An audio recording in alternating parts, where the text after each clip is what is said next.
Le poids de la médiocrité est une ancre que peu ont la volonté de lâcher. Ils s'y accrochent comme si c'était leur seul destin, comme si leur existence était prédestinée à répéter les mêmes erreurs, à porter les mêmes excuses et à vivre sous les mêmes limitations auto-imposées. Chaque jour est un écho du précédent, une routine déguisée en stabilité, une horloge qui avance sans but, accumulant des années sans évolution, sans impact, sans feu. Ils se convainquent que c'est ainsi que va la vie, que la résignation est synonyme de maturité, que briser le cycle est un délire réservé aux rêveurs. La réalité est autre. Le cycle se brise ou te brise. Il n'y a pas de juste milieu. Ou tu deviens l'architecte de ta propre renaissance, ou tu restes un spectateur passif de ta propre décadence. Redémarrer la vie n'est pas une fantaisie. Ce n'est pas un caprice impulsif, ni une excuse pour éviter les responsabilités. C'est une guerre interne. C'est l'acte brutal de démanteler tout ce qui ne sert plus, d'arracher chaque pensée toxique, de détruire les fausses identités que tu as construites pour t'intégrer. C'est un incendie contrôlé où seul ce qui a vraiment de la valeur survit. Les gens craignent de disparaître parce qu'ils confondent leur absence avec la perte. Mais il ne s'agit pas de fuir le monde, mais d'effacer la version faible de toi-même. Éliminer le bruit, réduire le poids, arracher à la racine les mensonges que tu t'es racontés pendant des années. Le stoïcisme n'est pas seulement une philosophie, c'est un manuel de guerre pour la transformation. Ces principes ne sont pas des métaphores, ce sont des outils aiguisés pour couper les chaînes invisibles qui te lient. Sa brutalité n'est pas un défaut, c'est sa plus grande vertu. Ici, il n'y a pas de place pour les lamentations, pour les concessions ou pour le sentimentalisme. Ce qui suit n'est pas une liste de suggestions. Ce sont des principes inébranlables qui feront la différence entre rester un spectre de ce que tu aurais pu être ou devenir quelque chose de complètement différent. Celui qui craint la transformation a déjà perdu la bataille avant de la commencer. Il est temps de disparaître. Il est temps de renaître. Udun, coupe les chaînes invisibles qui te liennent. Le pire ennemi n'est pas celui qui t'attaque de l'extérieur, mais celui qui construit sa forteresse à l'intérieur de ton esprit. La vraie prison n'est pas faite de barreaux ni de murs, mais d'idées que tu as acceptées sans les remettre en question, de peurs que tu as adoptées comme les tiennes, de normes que tu suis sans savoir pourquoi. Les chaînes invisibles ne font pas de bruit lorsque tu marches, mais chaque pas que tu fais est conditionné par elles. Elles ne pèsent pas sur tes épaules, mais elles te courbent avec le temps. On ne les voit pas dans le miroir, mais elles déforment tout ce que tu es. Ce sont les pensées qui murmurent que tu ne peux pas, que tu ne mérites pas, que tu ne vaux rien. Ce sont les croyances qui te forcent à rentrer dans un moule qui t'étouffe. Ce sont les attentes que tu as héritées sans te demander si tu voulais les porter. Le monde n'a pas besoin de te mettre des menottes parce que tu te les mets toi-même. On t'a appris à être docile, à chercher l'approbation, à te modeler pour ne pas déranger. Tu as appris à éviter le conflit, à avaler tes mots, à vivre pour les autres, tout en te négligeant toi-même. Tu suis les chemins qu'on t'a dit être les bons, sans t'arrêter pour réfléchir s'ils mènent vraiment là où tu veux aller. La plupart des gens vivent ainsi, liés sans s'en rendre compte, pris au piège dans un système qui les consume de l'intérieur. Toute limitation que tu acceptes sans la remettre en question devient un ordre que tu suis sans résistance. Personne ne peut enchaîner ton esprit sans ton autorisation. Tu peux être entouré de restrictions, d'obstacles, de difficultés, mais la véritable esclavage commence lorsque tu renonces à ton propre contrôle, lorsque tu cèdes ton autonomie aux opinions des autres, lorsque tu préfères être accepté plutôt qu'être authentique. Couper les chaînes n'est pas un acte symbolique, ce n'est pas un exercice de motivation bon marché, c'est une démolition interne. C'est arracher à la racine chaque croyance qui te limite, chaque excuse qui t'arrête, chaque peur qui murmure que tu dois rester le même. Il ne s'agit pas de changer petit à petit, de faire de légers ajustements, de prendre le chemin facile. Il s'agit de détruire ce qui ne fonctionne pas et de construire à partir de zéro.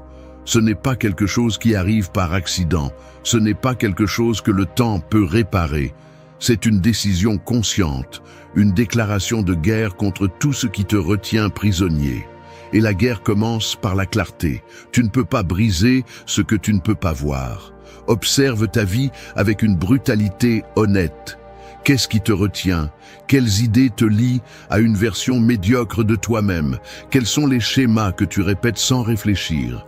Tout ce que tu ne défies pas, tu l'acceptes. Tout ce que tu tolères te définit.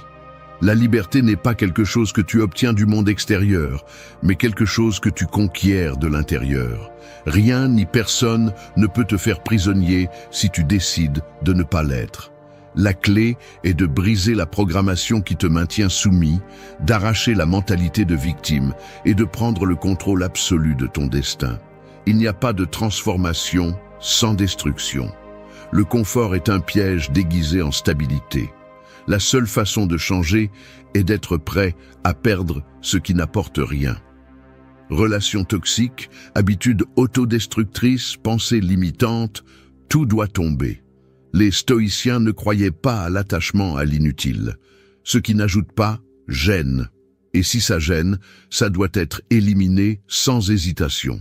Il n'y a pas de place pour le sentimentalisme quand il s'agit de sa propre évolution. Rompre les chaînes ne signifie pas être vide. Cela signifie faire de la place pour ce qui compte vraiment. La vie que tu mérites ne se construit pas avec les décombres de ce qui t'a détruit. Elle se construit avec de la discipline, des principes solides, une mentalité d'acier. Personne ne fera cela pour toi. Personne ne te libérera. La responsabilité de couper les chaînes et de marcher sans entrave est uniquement la tienne. Et plus tu le fais rapidement, plus vite tu cesseras d'être un prisonnier de ton propre esprit. 2. Trouve ton propre refuge pour renaître. La véritable transformation n'a pas lieu au milieu du bruit. Elle se produit dans le retrait, dans l'isolement, dans cet espace où le monde cesse de te crier comment tu dois vivre et il ne reste que l'écho de ta propre conscience. Trouver ton propre refuge pour renaître n'est pas une métaphore. C'est une exigence absolue pour toute reconstruction réelle. Aucun bâtiment ne s'élève sur des ruines sans d'abord déblayer le terrain. Aucun feu ne s'allume au milieu d'une tempête sans d'abord se protéger du vent. Ici, il n'y a ni exception ni attaque. Si tu restes immergé dans le chaos habituel, tu penseras comme d'habitude, tu ressentiras comme d'habitude, et tu t'enfonceras dans le même bourbier de coutumes qui t'empêche d'avancer.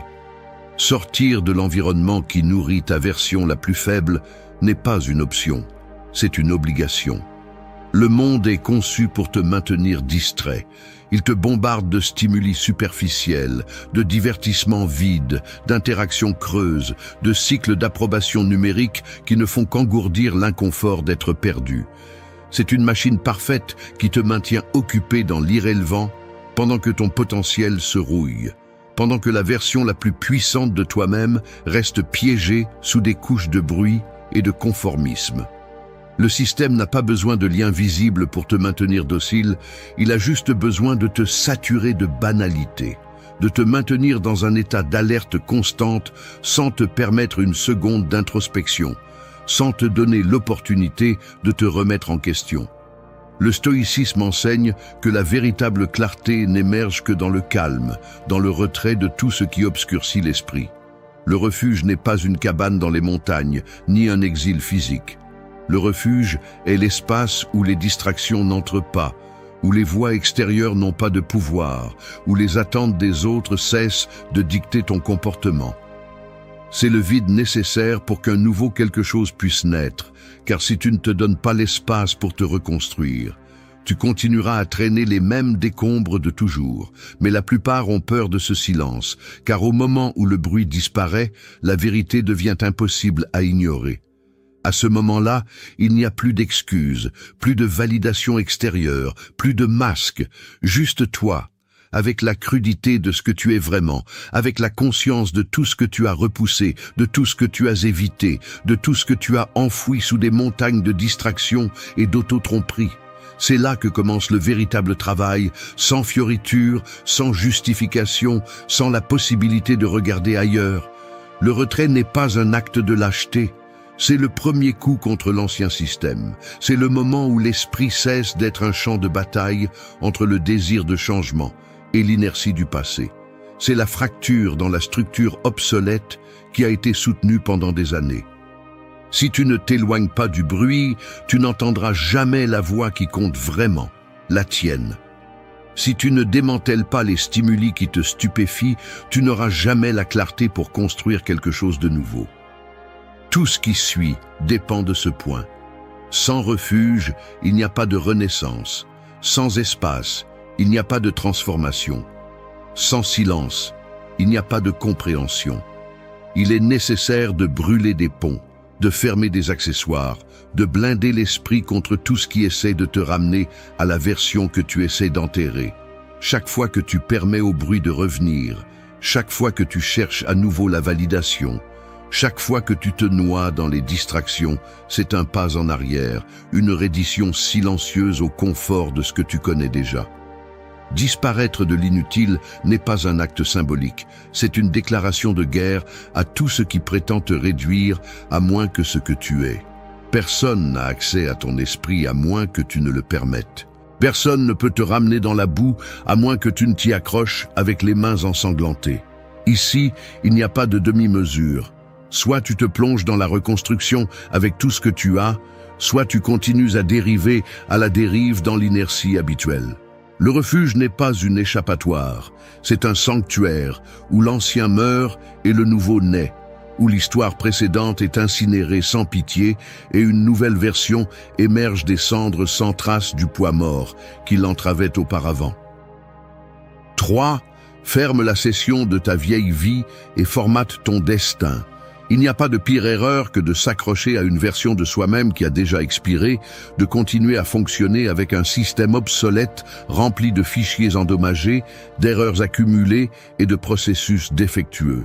Traîner des habitudes qui corrompent l'esprit, exécuter des schémas de comportement qui mènent toujours au même résultat, répéter sans réfléchir les mêmes commandes limitantes sans se demander si elles ont encore un sens, sans s'arrêter pour considérer si elles servent vraiment à autre chose qu'à te maintenir coincé dans un cycle qui n'a plus de raison d'exister.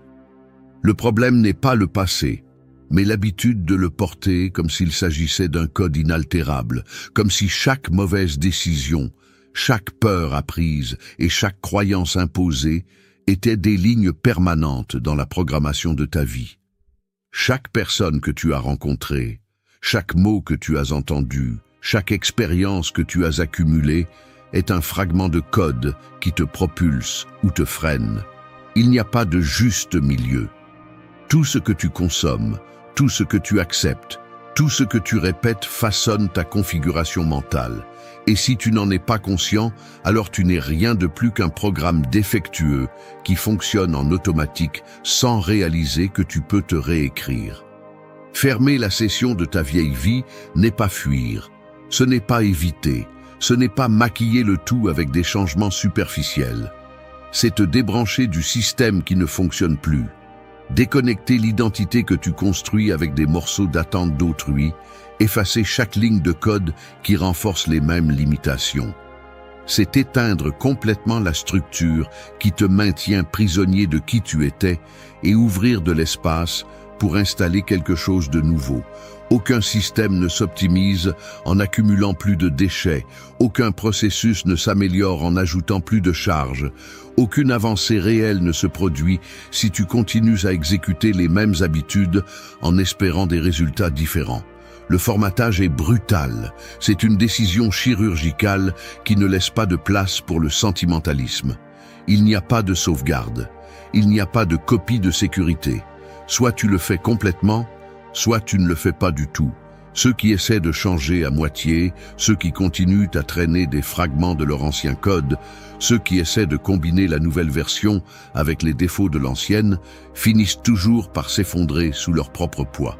Le stoïcisme ne laisse pas de place pour la nostalgie. Ce qui est passé ne t'appartient plus. Ce que tu étais ne définit pas ce que tu seras si tu choisis de briser le cycle. S'accrocher à ce qui était est un acte de lâcheté déguisé en attachement. Les gens craignent le vide. Ils ne savent pas qui ils seront sans les étiquettes, sans les peurs, sans les erreurs qu'ils ont traînées toute leur vie. Mais le vide n'est pas une punition. C'est la seule véritable opportunité de se reconstruire avec intention, avec contrôle, avec une vision claire, sans les interférences du bruit, sans la pollution des anciennes programmations, sans les limitations imposées par un passé qui n'a plus le droit de décider pour toi. La résistance au changement est le symptôme le plus clair d'un esprit programmé pour échouer. La peur de lâcher prise est la preuve que tu es encore coincé dans une structure qui ne te sert plus. Chaque jour que tu repousses le redémarrage, chaque excuse que tu inventes, chaque justification que tu répètes est un autre clou dans le cercueil de ta propre évolution.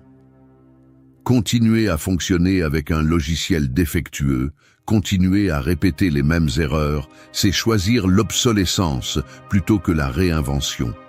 Rien ne se renouvelle sans être d'abord détruit. Aucune transformation n'est possible sans un acte d'élimination radicale. Si tu ne formates pas complètement, si tu ne nettoies pas le système, si tu n'effaces pas jusqu'à la dernière ligne de code qui soutient tes limitations, tu resteras le même avec une couche de peinture neuve, mais avec la même vieille structure fragile. Il n'y a qu'une seule façon d'écrire quelque chose de nouveau, et c'est d'effacer complètement ce qui précède. 4. Arrête d'être un fantôme dans ta propre histoire. Marcher sans présence, exister sans impact, occuper un espace sans vraiment occuper quoi que ce soit. C'est ce qu'un fantôme fait et c'est ce que tu deviens lorsque tu vis pris dans l'inertie, lorsque tes jours sont une répétition monotone de la même chose, lorsque tes paroles manquent de poids et tes actions ne laissent aucune trace.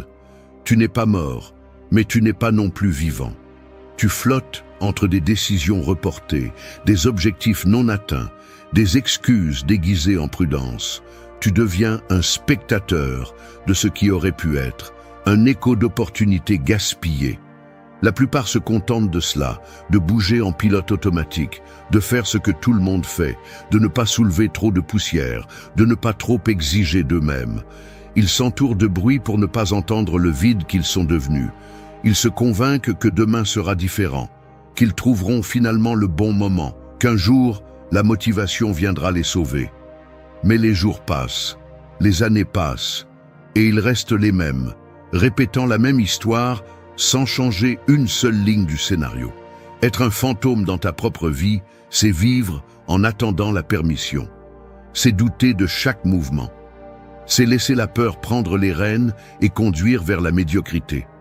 C'est te résigner à être un acteur secondaire dans ton propre film, à regarder comment les autres construisent, créent, avancent, pendant que tu observes de loin, paralysé par la peur d'échouer, de perdre, de sortir de l'anonymat sécurisé par la passivité.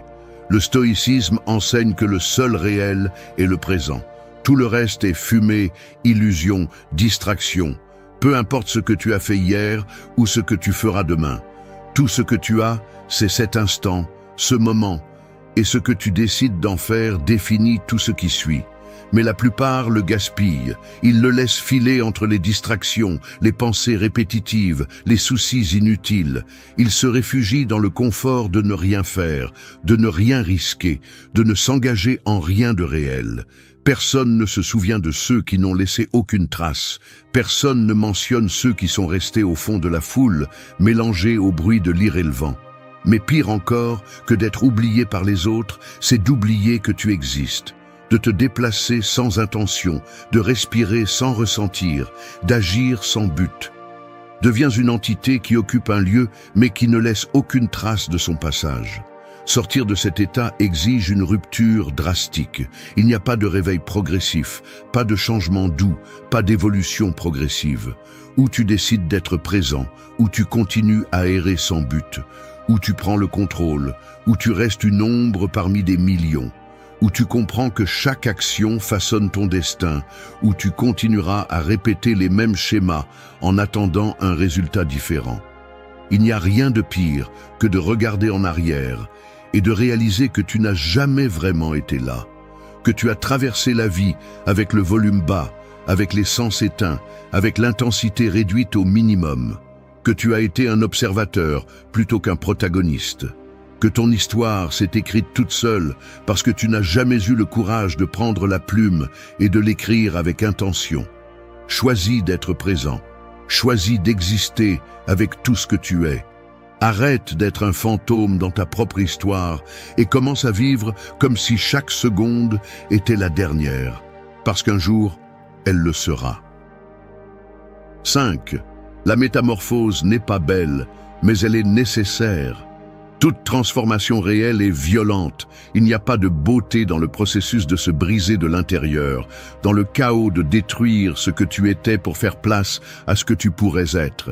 Il n'y a pas de douceur dans la métamorphose. Il n'y a pas de poésie dans la douleur de se détacher d'une identité usée, dans l'agonie de sortir d'une coquille construite avec des années de peur, de conformisme, de schémas répétés jusqu'à l'asphyxie. Mais c'est nécessaire. Le problème est que tout le monde veut changer sans payer le prix. Ils veulent se réveiller un jour avec une mentalité différente, avec de nouvelles habitudes, avec une discipline inébranlable, avec une force intérieure, avec de la clarté. Mais ils ne sont pas prêts à traverser le processus. Ils ne veulent pas l'inconfort, ils ne veulent pas l'incertitude, ils ne veulent pas la douleur de désapprendre. Ils préfèrent s'accrocher à la version brisée d'eux-mêmes avant de faire face au vide qui vient avec la reconstruction. Le changement n'est pas un événement, c'est une guerre. C'est arracher les croyances qui t'ont gardé piégé. C'est reprogrammer chaque pensée, chaque réaction, chaque impulsion.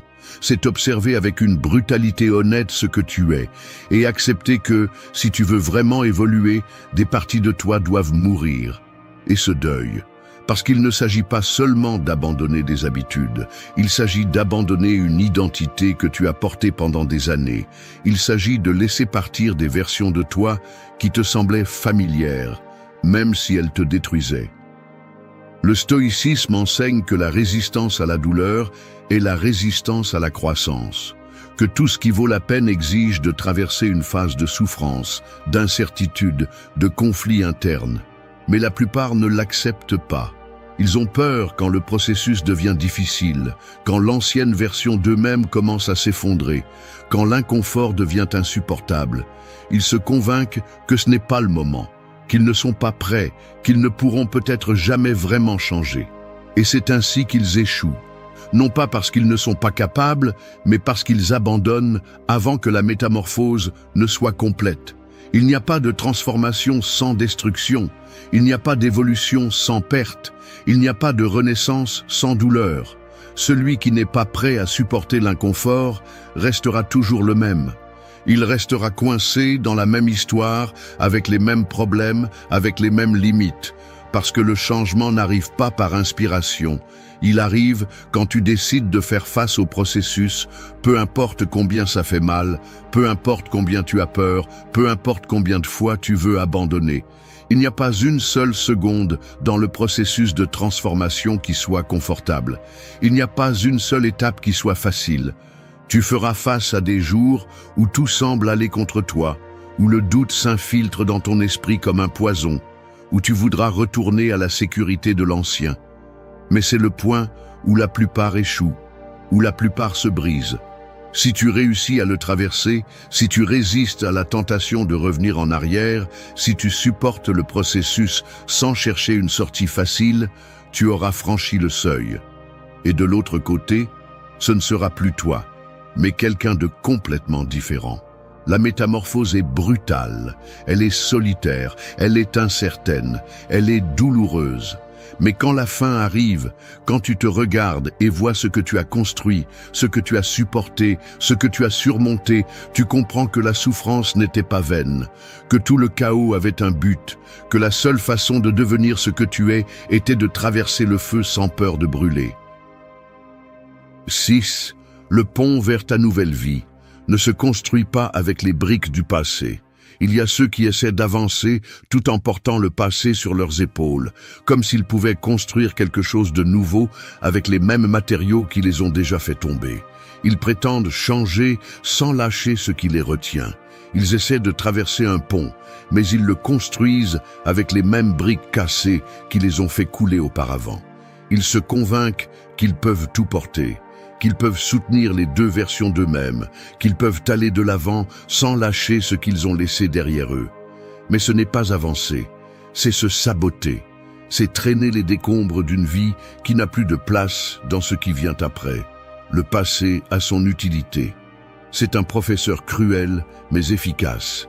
Il te montre ce qui a fonctionné et ce qui a échoué. Il t'enseigne quelles décisions t'ont affaibli et lesquelles t'ont renforcé. Mais son but s'arrête là. Ce n'est pas une prison, ce n'est pas une condamnation, ce n'est pas un moule dont tu ne peux pas t'échapper. Continuer à construire avec les mêmes structures mentales, avec les mêmes peurs, avec les mêmes habitudes qui se sont déjà avérées inutiles, c'est choisir la stagnation déguisée en changement. Le stoïcisme le rend clair. Ce qui est déjà passé ne peut être modifié, mais la façon dont tu décides de le porter est entièrement ton choix.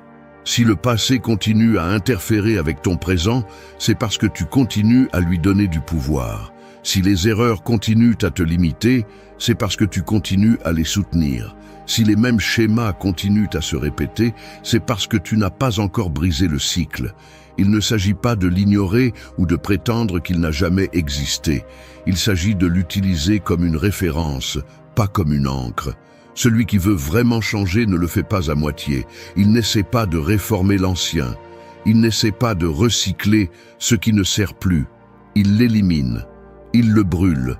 Il le laisse derrière lui sans hésitation. Il ne s'accroche pas à des versions périmées de lui-même simplement parce qu'elles lui sont familières.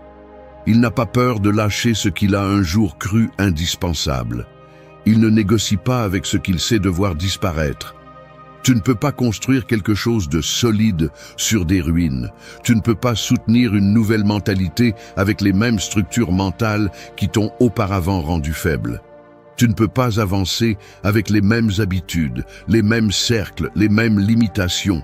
Si tu veux vraiment traverser vers une nouvelle vie, détruis le pont qui te relie à l'ancienne. Qu'il n'y ait pas de retour, qu'il n'y ait aucune trace de ce que tu étais, que chaque pas que tu fais soit sur un chemin qui n'existait pas avant que tu décides de le créer. Sept, le bruit éteint ton feu, le silence l'attise. Dans un monde saturé de voix, d'images et de distractions, le silence est un privilège que peu osent revendiquer. La plupart s'accrochent au bruit comme à un refuge, une distraction constante qui empêche toute forme d'introspection. Ils s'entourent d'informations inutiles, d'opinions sans importance, de bruits externes qui remplissent chaque espace vide pour éviter de faire face à la seule chose qui compte vraiment, eux-mêmes. Le bruit est un ennemi silencieux. Il s'infiltre sans être remarqué, devient la norme, l'environnement prédéterminé. Des chansons qui jouent sans être écoutées, des conversations sans sens qui consomment de l'énergie, des réseaux sociaux conçus pour maintenir l'esprit captif dans le superficiel. Chaque notification, chaque interruption, chaque stimulus constant fragmente la concentration, affaiblit la clarté, étouffe la capacité de penser en profondeur. Et le pire, c'est que ce bruit ne vient pas seulement de l'extérieur, il se reproduit aussi à l'intérieur. Des pensées incontrôlées, des soucis sans solution, des doutes qui se répètent dans une boucle sans fin. Une tempête mentale qui empêche toute possibilité de véritable concentration. Le stoïcisme comprend que la force mentale ne se cultive pas au milieu du chaos, mais dans le calme. Le silence n'est pas vide, c'est de l'espace. C'est le terrain fertile où se construit un esprit inébranlable. Seul dans le silence, on peut reconnaître les pensées qui comptent vraiment, les principes qui doivent être renforcés, les émotions qui doivent être confrontées. Seule, dans l'absence de bruit, la voix intérieure s'allume, celle qui a été étouffée par des années de distraction, de complaisance, de peur d'entendre la vérité. Mais le silence n'est pas confortable, il est brutal. C'est une confrontation sans échappatoire. Sans bruit, sans distraction, sans échappatoire, il n'y a pas d'autre choix que de faire face à ce que l'on est, à ce que l'on a évité, à ce qui a été réprimé par peur ou par commodité. Et c'est à ce moment-là que commence la véritable transformation, car seule l'introspection permet de trouver le feu nécessaire pour brûler l'inutile, pour affûter l'esprit, pour renforcer la volonté. Personne ne construit une nouvelle vie au milieu du bruit constant. Personne n'atteint sa meilleure version sans moment d'absolue solitude, sans période d'isolement, sans la décision consciente de s'éloigner de l'irrélevant. Il ne s'agit pas de fuir le monde, mais de revendiquer le contrôle sur ce qui est autorisé à entrer dans l'esprit, car ce que l'on consomme devient une partie de soi. Et si tout ce qui entre est du bruit, alors tout ce qui restera à l'intérieur sera de la confusion.